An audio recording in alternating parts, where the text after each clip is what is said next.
Hi, this is Carl. Welcome to another SMB Community Podcast. Today I'm joined by Len DiCostanzo, who is no longer with anybody except himself. So I don't know if you have a title, but Len is now with MSP Toolkit, and many people in the community know him from many years at Autotask, Datto, and I don't know, I think you and I probably know each other 15 years at this point. Yes, Carl, it's we're definitely ringing up the years.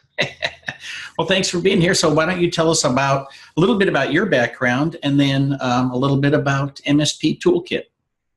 Sure. So yeah, Len DiCostanzo, I guess former Senior VP Business Development, Channel Sales at Autotask, good 11-year run through 2 acquisitions, and really kind of grew up on the vendor side. Prior to that, I actually was a solution provider myself, now called MSPs, and I guess various terms used to describe folks that deliver business technology solutions to their client base. And I always had I guess I always wanted, I was always teaching best practices, Carl. I had my own business. I started following ITIL in the late 90s.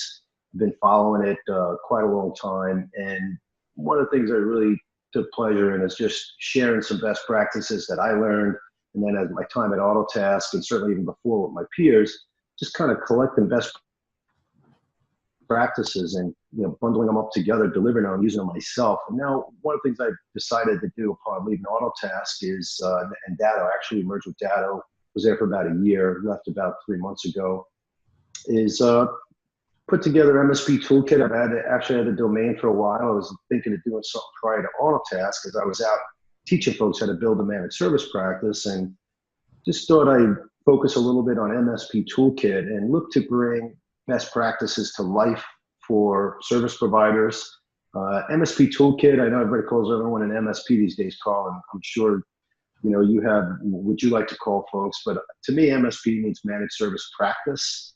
And I like to think really good business technology service providers are figuring out, solution providers are figuring out how to add a recurring revenue stream into their business. They're still figuring it out. A lot of people have, a lot of people are in the midst of it. So I just like to look at business technology solution providers as a really cool place to be, and then how do you add recurring revenue?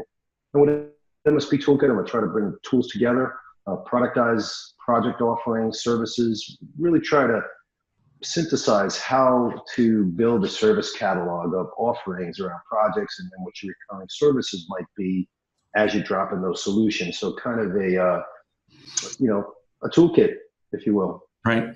So you and I guess, reconnected at Next Gen a few months ago. Yeah. And it was funny because you're in one room and I was in the other room, and we watched each other's stuff. But it was funny because people would say, well, Len says this and Carl says that, but they both say, I can't tell you how many times people say, but both of them are telling you this. And so, there's kind of this overlap of advice.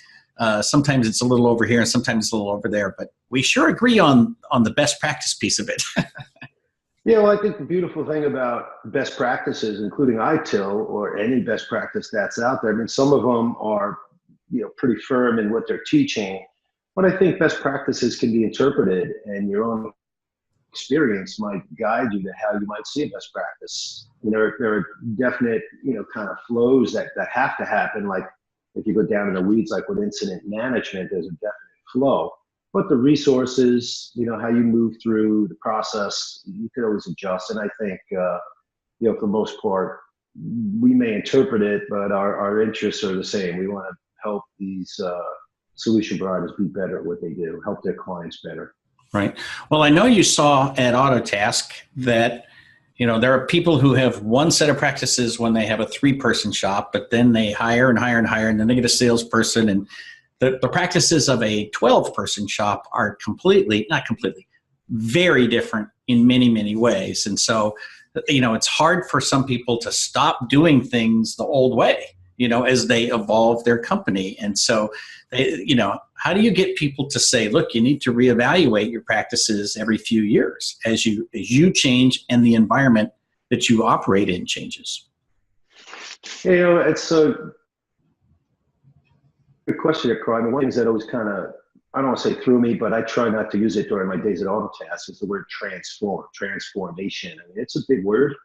I think, the key, at least in my view, is evolution. You really have to continually evaluate what's going on in your business, with your clients, in the industry. You really have to keep your finger on the pulse of what's going on. And I think if you're doing that, you're evolving, and it's not painful to look at your business. But there are definite times you have to look. End of year is kind of a crazy time, but you got to find some time to take a look, maybe early in the next year. And how'd you do? What went right? And what can we do to really make an evolutionary next step?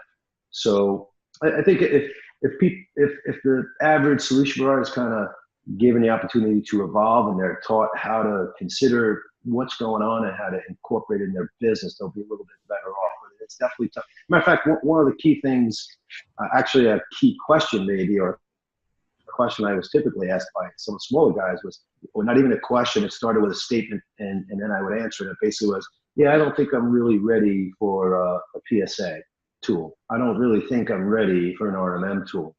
And better yet, I don't think I'm really ready. I'm just a one-man, two-man, three-man shop. And all I would say is, look, if you don't start now, then when you want 3 or 4 or 5 resources, it's going to be tough to kind of look back and then organize yourself and build in the processes. So you're better off starting with a process, with a flow, with a way to do things. And then as you add people in, you take yourself out of the equation if you're a one-man band, and you just kind of start evolving and moving your pieces around. So you really got to start at the beginning. Otherwise, you might, like you say, Carl, have to take that hard look every once in a while and make a big change. And then I guess that might be transformational. So right. I say evolve, and you'd be better off. It's almost like meditation, where you sort of look down upon yourself. I think you do need to step outside yourself and say, what is that role? When am I playing the role of the owner, the service manager, the technician, and what are the good processes? And for me, I've told people time and time again, you buy a PSA on day one, right? You buy RMM as soon as you can. And I'd say probably buy RMM on day one and PSA on day 2. But, having good processes in place will make you more profitable. Even a one-person shop, the biggest thing, I know you did it in your business, I did it in my business, biggest thing we do is we buy love by giving our labor to our clients. Yes, they love us, but it doesn't help us, pay the rent. So we need to get out of the habit of buying love by giving away our labor and say, look, here's the best practice. Here's the way we do it.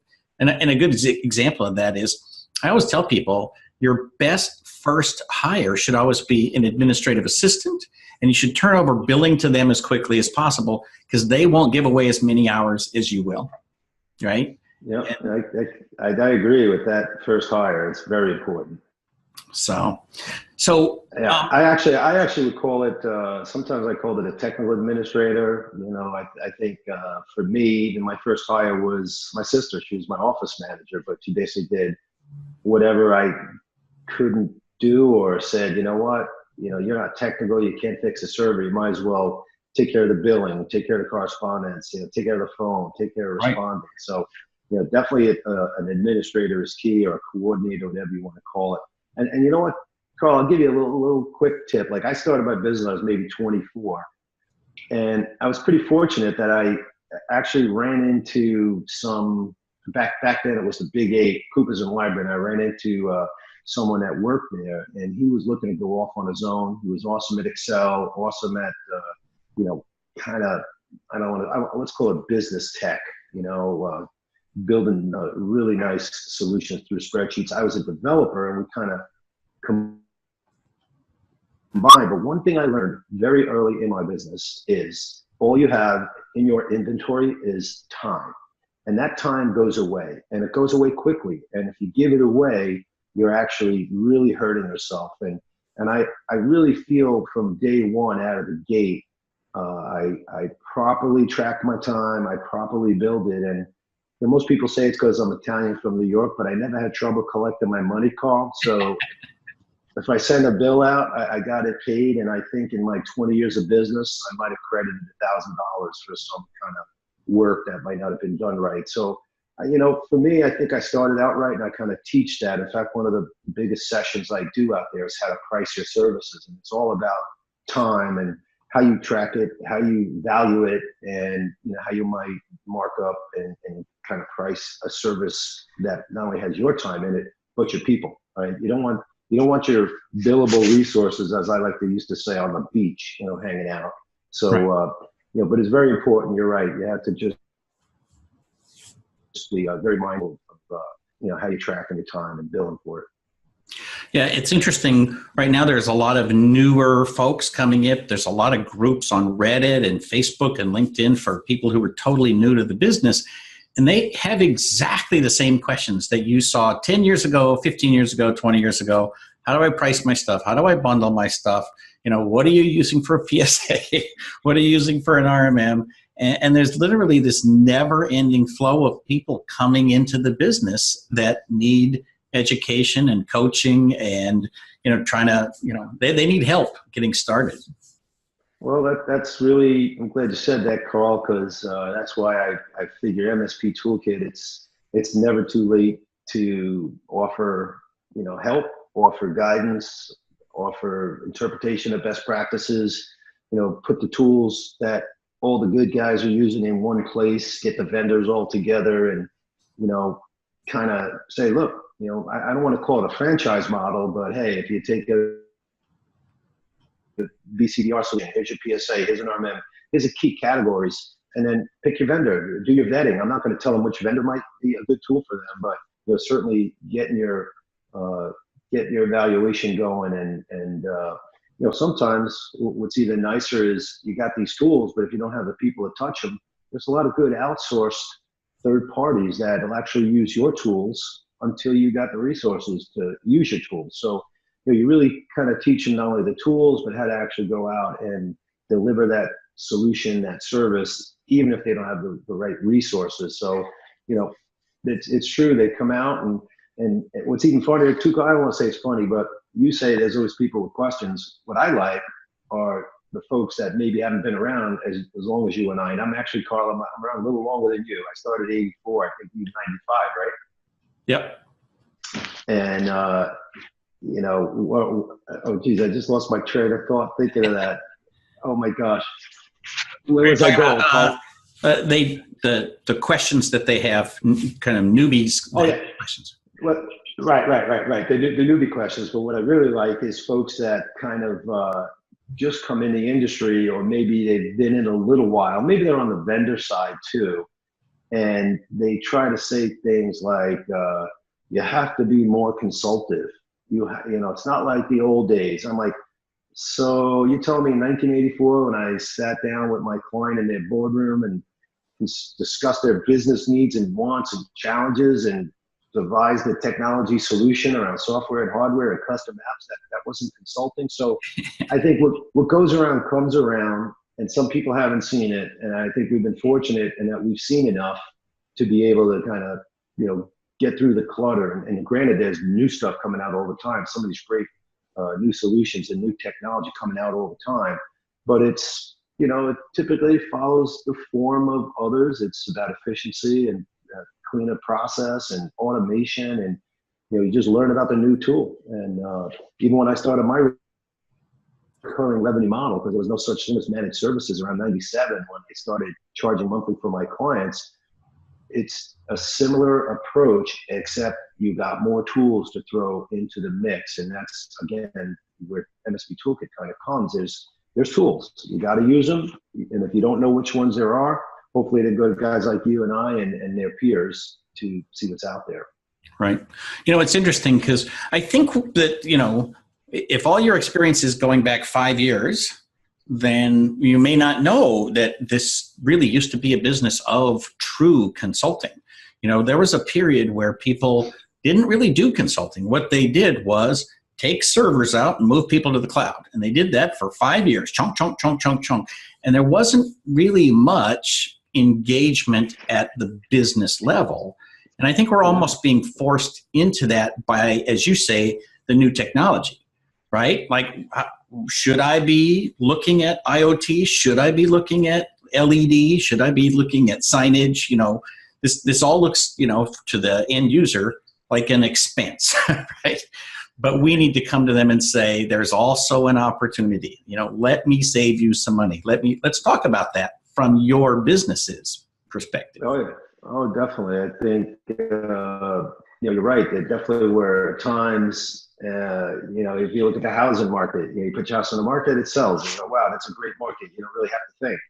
And I think similarly, when there's a Microsoft Windows server end of life, or a server is now going to the cloud, there's just that rush of, I got to get this done. Can you do it? And you're right. No consulting. Maybe a little if the guys are doing it right, because you moved the server to the cloud and you're just moving everything up. Okay, great. But if you're now starting to really, it is an opportunity to consult and kind of say, what is on that server? Why is it up there? And maybe we could take an app off of that server and now it's in the cloud too. So, hopefully they jumped on, a little bit of going a little deeper and wider with their clients and expanded with some consulting. And right. So here's a question. Do you think picking the right tools is something that will help you generate best practices, or do you bring your best practices to whatever tools you buy? Yeah, I think it's a little both, right, Carl? I mean, you get an RMM. There's a way to do event management with an RMM. Hopefully you're following what other folks have done before, and that's why ITIL kind of is such a success as a best practice framework, because 1,000+ practitioners have put these processes together. So there are some standards and things that you can follow around a tool or around a process, but it's always about, it's old what is it, an adage, people, process, technology. It's always that fine mix of, how do you figure out how to do it the best way for you? And that's, again, the beauty of the best practice framework. You interpret it and you implement it, the best way for you. And then over time, and, ITIL, for those that might not be familiar with it, it's a series of 5 books, really talking start to finish, how you decide what services you're going to deliver, how do you build out a catalog, not so much how to price, but it definitely talks about, the pricing aspect of it, the operational capability to deliver the service. And the last book of the 5 is Continual Service Improvement. And it's all about taking a look at what you just did and what you've been doing and analyzing the metrics you set when you define the service, and then coming around again and doing it better. So I think it's a combination. I part of me already knows what your first part of this answer is going to be, but let me just ask the question. Isn't ITIL too complicated for a small business? Well, obviously you're going to say no, but yeah. So tell me why not. It's complicated. Holy cow. Well, I think the beauty of ITIL is if somebody thinks it's too complicated for them, or if people are saying it, it's because they don't realize they're already doing it. I remember my first review or look at ITIL. I'm going to hope I'm right when I say like 98, 99, could be 97. I don't know, Carl, but I remember going, what's the big thing about ITIL? I'm doing this already. I'm already doing incident management. I just don't call it that. I call it, I got a problem, or I'm fixing something that's broke. So I think if you boil it down to, hey, you do this all the time, and I usually start any of my sessions where I mention ITIL, exactly that. There's another best practice framework, ITSM, and everybody's talking about transformation and aligning their technology with their client's business. And that's what ITSM is. So there are best practices out there, and they are born from people doing this stuff over and over and putting it on paper, and then providing that guidance, much like you and I are trying to do, provide guidance to the newbies and the folks out there that just need to streamline a bit. So it's not complicated if you're in this business, because you're doing it. You just now get to put a little structure behind it and get to see how others are doing it and how they define it. And the most important thing for me, I believe, or at least what I like to share, is the one thing following a best practice framework like ITIL from the start is you're speaking the same language. You know, a lot of times you'll hear somebody out in the field and you're talking to them and, you know, they're still in that kind of hands-on, very fixed mode, even though the owner, and they go, I have to go, I got to go, I got a problem with a client. Now, to me, I start going, oh, problem? Is it an incident or is it a problem? So I think ITIL gives you the same language. If you say incident, well, people know it's an incident, because a problem is different than an incident. And I think people talking the same and speaking the same language, it really helps. Just like when people talk in English together, they understand each other, and you don't necessarily not know what each other's saying.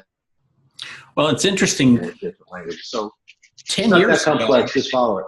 10 years ago, it was possible to hire a technician who'd never heard of managed services, who'd never used an RMM, who'd never used a PSA, and has never heard of ITIL.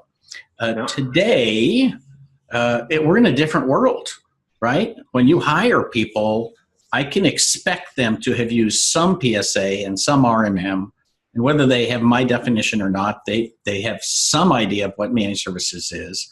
Do you think ITIL is that prevalent, or is it moving in that direction? Well, you know, yeah, I mean, I've seen it, you know, from all angles in certain areas and parts of the world. You know, we had a really progressive London office at Autotask, and you know, one of the things that was very clear when we launched there in 2010 with Kevin Donovan and a bunch of the folks at Autotask Market Team, their CEO, we had a really nice opportunity. We brought in a guy named Mark Banfield, and as soon as we start trying to attack that market, you know, here in the U.S., believe it or not, everybody says we're so progressive. And I've been following and talking ITIL in the U.S. for a while, and here I am trying to land in the U.K., and our product didn't have any ITIL-based capabilities like incident management. It was a ticket. There was no problem management. There was no change management. And as soon as we went into the UK, which is where ITIL was kind of born, it was just, you need ITIL in your product. And we had to go and build that into our product. And luckily, you know, we were pretty progressive and got it done. But I think in certain parts of the world, it's been there. I think in the US, some people had it, a lot don't, because you're doing it. And I think now, you know, I certainly been talking about it. So I think I see it a little bit more, but you know, I do believe if we followed a little bit more of that in the industry, and that's again one of the things I'm trying to bring out more and more, I think we'd all be better off. Very good. So how can folks engage with you? What's the best way to get a hold of you? Well, it's easy right now, Carl. It's you send an email to Len at MSP Toolkit. What I have is a couple of offerings right now that I've packaged up, a couple of programs. One is called my MSP Accelerator program, which has been evolving for the last 15 years or so. When I put it together and was delivering it prior to my stint at Autotask, and worked with service providers around the world, just helping them build their managed service practice. Starts with, you know, what services you need, how do you take services you deliver now, use the tools to automate that service delivery, build it into a nice bundle like you and I like to talk about, and go deliver that to your client, what tools you need to do it. So the MSP Accelerator program takes you from start to finish in terms of like an ITIL framework is really how I based it on. Define your service, price it, the tools you need to get it done right. Now go market it to your clients and sell it to them and upsell them, and then go out and talk to strangers. So I have an MSP Accelerator program, a couple of day engagement. We do it over you know, like we're doing here via Zoom, webinar, Microsoft Teams, and I just take out snippets of it. We can do a pricing conversation, we can do a service catalog conversation, a key process conversation. So, you know, reach out, let me know your issue. Now, if you're an MSP, but I also have a really solid background now on the vendor side call. So I actually have a couple of vendor clients. So MSP Toolkit is not just for MSPs, it's actually for some vendors out there in the channel who want their tool to be, you know, in the toolkit. So what I'm doing is I'm helping vendors actually bring their solutions to life. I mean, they're obviously doing a great job already, but you know, one of the things when I was a solution provider, I was kind of like, when a vendor would say, sell my stuff, I sure wish they helped me sell it better. Meaning, what services do I need? How long is it going to take me to do that? Do I have to figure all that out? Which normally we do. So what I tried to do even at Autotask, as we brought on products that go through the channel, I tried to say deployment will take this long. And these are the 4 things you need to be concerned with and how long they may take. And then once they're done, here's your recurring revenue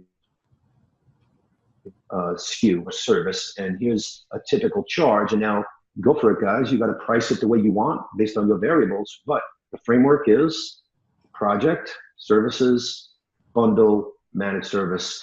And I help vendors basically build out their partner programs and partner playbooks and toolkits to make it easy for an MSP or a solution writer to add that into their toolkit. Right. So kind of working both sides. So with the accelerator, is that geared towards small shops, medium shops, large shops, or do you customize it based on who picks up the phone? Yeah, I mean, all of the above. I think what's been interesting, like you said before, there's always new people coming on board, Carl, and this really helps them miss the speed bumps in the road. It really shortens the curve. But there's a lot of large companies out there, and we touched on this earlier, that have grown, and they maybe have not had the right processes in place, the right flow, and they've grown just because maybe they're good at some stuff, but there's a lot of holes in the process. There's a lot of opportunity for improvement. So, typically anyone can kind of take it. We tweak it a bit, of course, in a one-on-one, but I've delivered in group sessions to 50 folks at a time. And I've had a mix of small guys and 100 employee companies that sit in and say, you know what, maybe the larger guys take a few less tips than the smaller guy, but at the end of the day, I think, like you said earlier, everybody needs a little help, whether they're new or they've been doing it for a while. It's interesting with the growth, because we're in this huge growth era and mergers and acquisitions and all that. There's companies that have, if you think about a merger of 2 companies, that one's got 5 employees here and one's got 12 employees here, they both have great processes for a 5 and a 12-person shop, but they don't necessarily have good processes for a 17-person shop in 2 locations. And so, even if what they have works and got them where they are, that doesn't mean that it's going to work tomorrow and the next day and the next day. Very true. And, we've been kind of touching on these things the whole conversation, but, you have to take a look at what you've been good at, but what's going on right now. And, one thing, when I had my business, my solution writing business from 84, I sold it like 2002. When I opened the second office, Carl, boy, that really changes the game. And I always caution, watch that second office, make sure you're ready for it and prepare your process, your people for that change. And, it's a big step. And mergers are a big step. I mean, I was the 3rd company acquired by a publicly traded company in 2002. And I recall it being very difficult. So I've been through being acquired. At Autotask, we acquired a couple of companies, and then we were acquired again. And acquisitions, mergers, multiple offices, all of these, we'll call them life changes or business changes. You really have to think them through and take the right approach, and you'll come out the other side. Very cool. Well, we're going to go ahead and put your email down below. So I won't post it on the web, but I'll put it in the video. That way, if people want to get a hold of you, it's easy enough to type in. And that way they can get a hold of you. But we will put a link to your website on here. Love it. And the website, just for those that know, maybe by the time they're looking at it, it'll be a little bit more up to speed. But, I've been more focused on working with my clients right now. I've got a great team over at Equilibrium Consulting working on the site to make it look just the way we want it, Carl. So, stay tuned. Very good. Well, thank you for being here. I appreciate it. And this has been another SMB Community Podcast. Please check us out here, and you can subscribe to us on the site or on iTunes. Thank you, sir, and we will have you back again. Yeah, thanks a lot, Carl. Appreciate the time.